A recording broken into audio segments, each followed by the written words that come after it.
are now entering Armbar Audio. Hello, and welcome to another episode of Armbar Audio. I'm your host, Tim Farley, and next to me is my trusted companion, John Kearns. What's up, everybody? We are here tonight to talk about yesterday evening's In Your House Takeover from NXT. The revolutionary in sports entertainment for the past 5.5 years. If you didn't catch that at the beginning, it was pretty hilarious. Pretty sweet reference, dog. Yes. NXT Takeover In Your House kicked off with an amazing performance by local band Code Orange. And John, what did you think about that performance? I thought the performance was really good. It is rare. It is rare for newer bands, modern bands, to sound as good live as they do in studio. And I think Code Orange's live version of Underneath is just as good as the one on the album. I agree. I was very happy to see them. I'm also very happy to see that tweet that was going around where they had their photo with Triple H. I think it is possible that they have found a home within the NXT Loud family. Oh, definitely. I mean, they played Aleister Black out. They do Bray's Bleeding theme song. Blur. They did Bray's theme. I'm very happy for them and proud that they are from our hometown. Absolutely. So, the event was also chock full of action. Great matches throughout. 4 of the 6 matches made our list of potential Match of the Month candidates. Made your list. For me. 3 for me. 3 for you? Yeah. Sid's a liar. He said you had the same matches as me. That lying bastard. So we will... I didn't include the backlot brawl. There is a fight outside. That has nothing to do with us. Fuck him. Get him. No. So the first match was? We had... First of all, do you like my my thing that I made here? Yes. I did this in Microsoft Paint. It's beautiful. See? Even with no budget, you can make the show look good. Proof. I'm proof. First match we had was the 6-woman tag team match. It was Team Knox, which was Tegan Knox, Shotzi Blackheart, and Mia Yim versus Team LeRae, which was Candice LeRae, Dakota Kai, and Raquel Gonzalez. Raquel Gonzalez played the X Factor a lot of the time. There was a point where Shotzi did a dive to the outside, LeRae did a dive, and then Tegan Knox came off the top turnbuckle with a huge senton onto everyone. There was a lot of chaos, but a lot of controlled chaos. Dakota Kai ended up kicking Reina Gonzalez in the face, and this ended up leading to Team LeRae's downfall. Right. Tegan Knox, I know we talk a lot about Shotzi Blackheart here, but Tegan Knox is fucking great. Yeah. Like, really great. Like, she could be pushed to horsewomen level if I agree. If they do. Glad the faces won because they've been losing on TV a lot. John, what'd you think? I thought this was a fine way to open NXT TakeOver In Your House. I think, like you said, Tegan Knox continues to show that she is worth the push she has gotten. Shotzi Blackheart's entrance is even more badass every time I see it. Raquel Gonzalez really showed her own in this match, more so than she has. Dakota Kai looked great. Candice looked great. At the end of the day... A lot of colored hair in the ring. Dakota Kai colored her hair in honor of Hana Kimura, which I thought was really nice. Yeah. Shotzi Blackheart with that awesome electric green hair. I love it. And at the end of the day, this match showcased all 6 women spectacularly and made them all look strong. So I'm very happy with how this match was booked. Good shit. What's next? What's next? Well, it was none other than Finn Balor versus Damian Priest. This was great. Yeah. There was a spot where, they were going back and forth, and Priest looked like he had Balor, but he got a little too cocky and went for a razor's edge off the apron onto the steps, and Finn Balor ended up falling off and kicking him off the apron and onto the steps. And this would lead to a shotgun drop kick and the coup de grace for the win for Prince Finn Balor.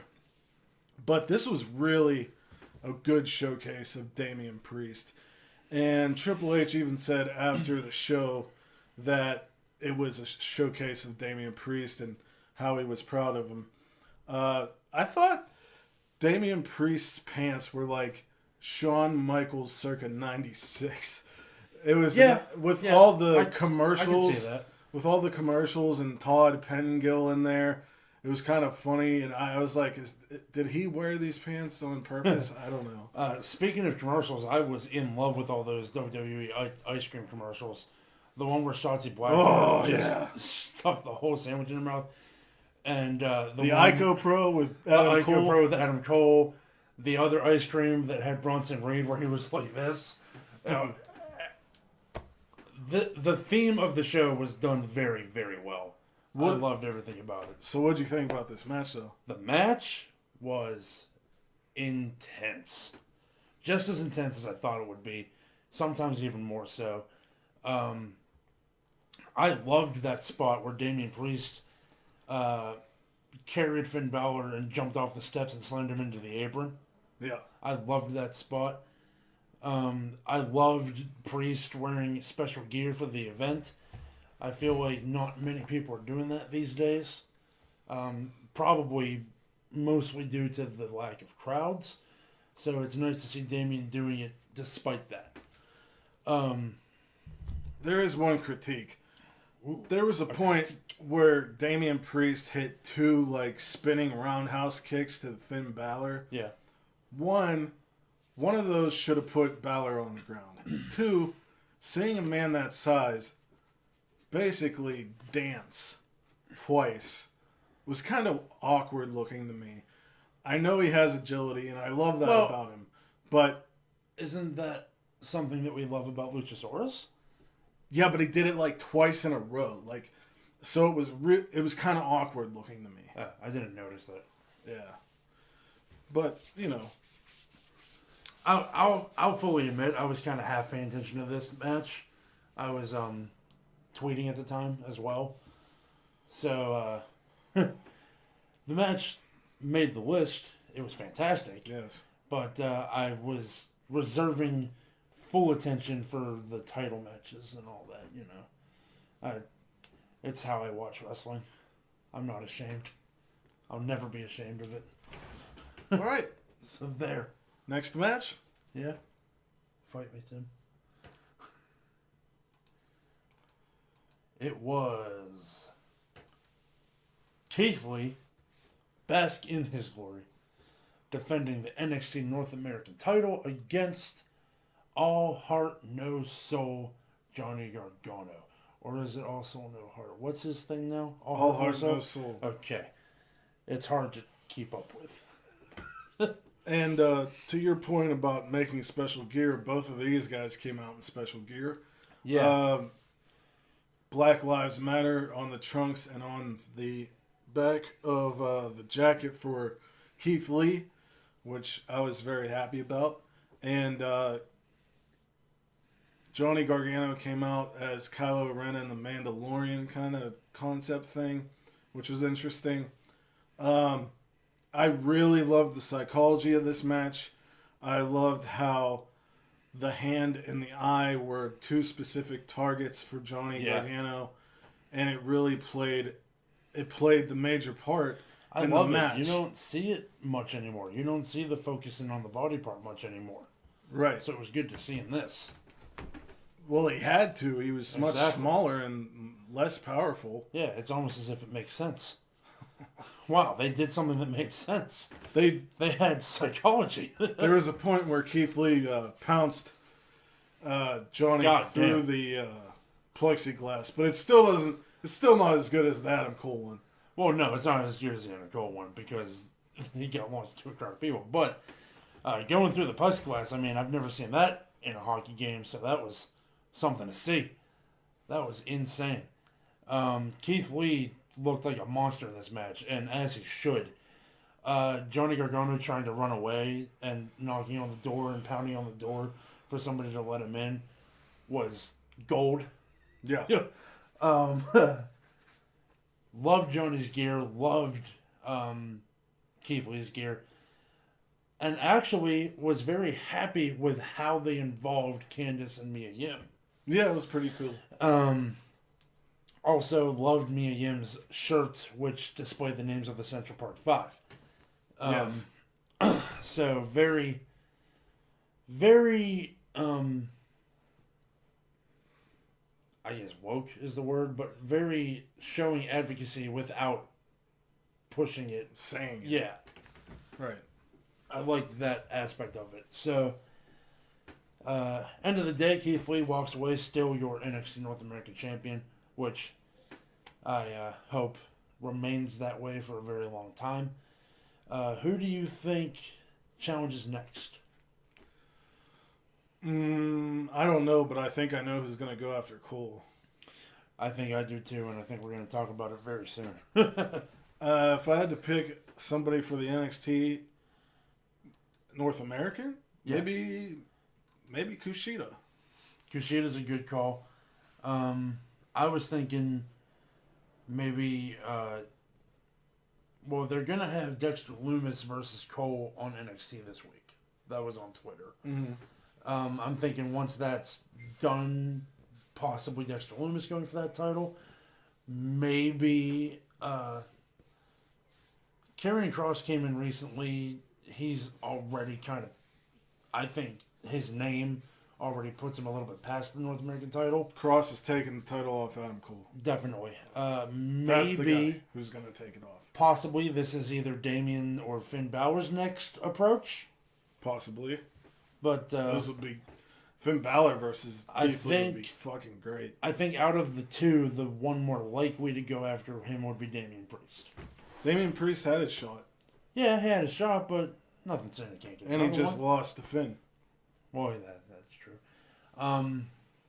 I'd love somehow, some way for Dijakovic to get another shot, but I'll watch Keith Lee and Dijakovic wrestle. Dijakovic's supposedly going to Raw. Is he really? Yeah. That'll be good. That should be... See, I don't... oh, well. Well, his run was good while it lasted, huh?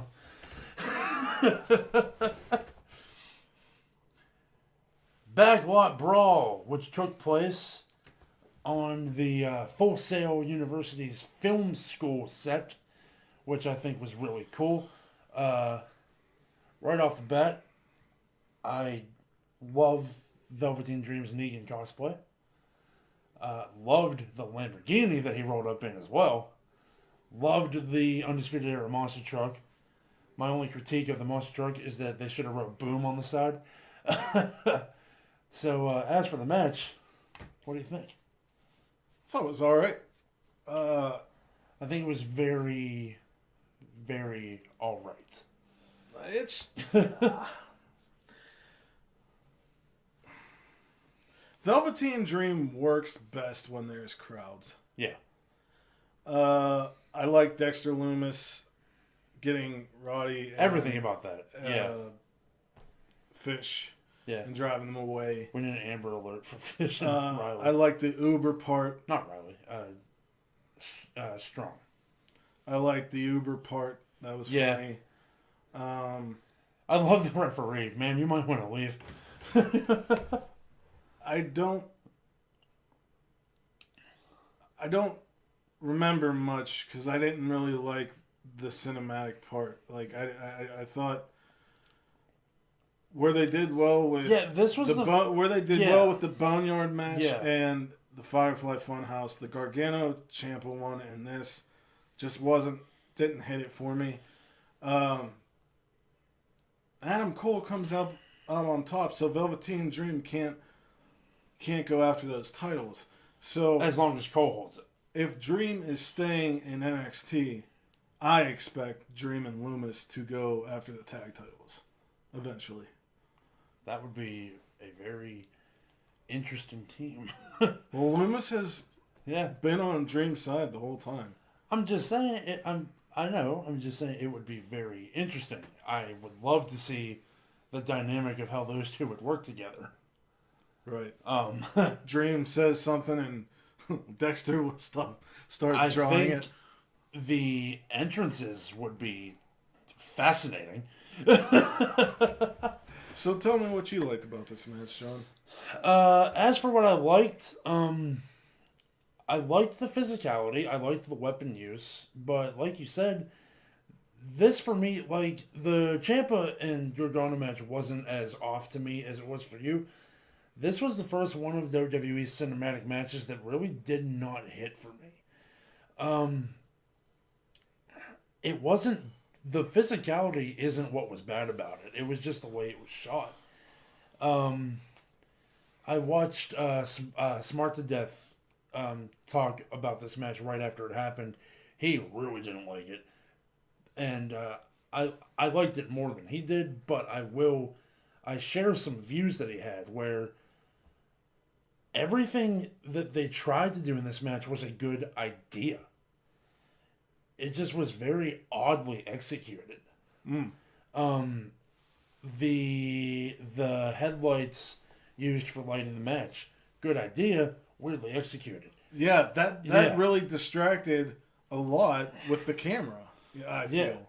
And it should have been it should have been better than it was, because they did the same exact thing for Guerrero and Cena, and for Guerrero and JBO, and for JBO and Cena. They've done matches like this in the past that didn't look as weird as this. You know what I mean? Mm-hmm. That's the thing. It was weird. As for what was good about it, the spot with Cole going through the windshield, fantastically done. The blood, however, came off, and we all know that it's not real blood, but like, it came off real campy in this match. Yeah. Like Matt Jackson on BTE levels of camp in this. It was weird. Jeez. And not that that's a bad thing, just that it was a little much for the spot that it followed. All right. I feel like I possibly articulated that the way I wanted to. So let's move on. We will move on to the penultimate contest, which... Fall and pray. Fall and pray. We finally got some kind of crowd chanting it, which was cool. This match was balls to the fucking wall. Ciampa got some offense in, but that was about it. And, Cross put him to sleep in 6 minutes. Yeah. I am very pleased with Ciampa in this match. Very. I think that Ciampa sees what we see, that this is the next guy. For sure. This is the one that's going to beat Cole.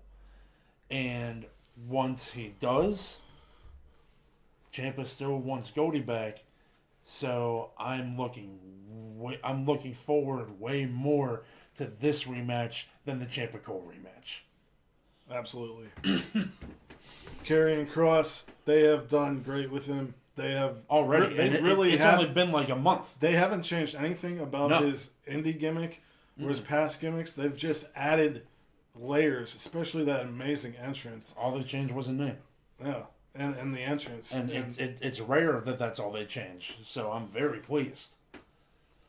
So, yeah, you already know what we think where Karrion Kross is going. So, let's get to the main event. The main event was... I said this was an 11 out of 10. It was a great match. 11 out of 10. Rhea Ripley and Io Shirai going after Charlotte's NXT Women's title. Rhea Ripley and Charlotte are made for each other. Yeah. I love how they brawl. I love how they work together. Io Shirai, amazing feats with the springboard dropkick and then getting on top of the fake house door thing and doing a dive. Door thing. Doing a dive off the set to both women. Finally, it happened. It finally happened. And Io Shirai is the NXT Women's Champion. The celebration they had for her almost made me cry. It was like a Japanese celebration. I loved how Japanese it was. The explosion of confetti, the streamers thrown from the crowd. I feel like they've been planning this for so long, and I'm so happy that they finally got to do it. I think Rhea needs to move up. Rhea definitely needs to move up. Rhea needs to keep going after Charlotte, because that is the money feud, man. Agreed. Money. Cash money. Who do you think should be Io Shirai's first opponent? Major feud, should I say. I think they should revisit Candice LeRae. Candice LeRae would be good. Is Io still... I don't think Io's a heel face anymore. now. She's a face now. So I would love to see Dakota Kai be elevated to that level with as good of work as she's been doing. Especially with the addition of the threat of Raquel Gonzalez. I think it could do wonders to push Io up even further than she already has been. I keep thinking about that celebration. I think you wait on that though, because I think like it would be smart to have Io hold the title for a little while, and then drop it to Kai because of Gonzalez, and then have Tegan get it off Kai. Yeah. But I think that is definitely the progression of where it's going to go. I hope so. Yeah. That's looking way forward. So, first feud, even going with other faces, a Mia Yim feud would be fantastic. Maybe if we could even possibly get Scarlett in the ring at some point, because we know she can go. Anybody that watched Impact knows that she can actually wrestle. Or any lucha promotions. So that would be fantastic. But yeah, I think Candice LeRae is the most logical choice. I wonder what the Gargano household is going to say on Wednesday. Should be good. Should be very good. We're probably going to get another dinner party. And a pity party as well. We might get another dinner party from Keith Lee and Mia Yim. That would be hilarious. Who knows? But I give NXT Takeover in Your House a solid A. Solid A. That's fair. Yeah. It was great. Great stuff. And with that, whether it's morning, noon, or night, you have a great one, and peace and love to all of you. Bang!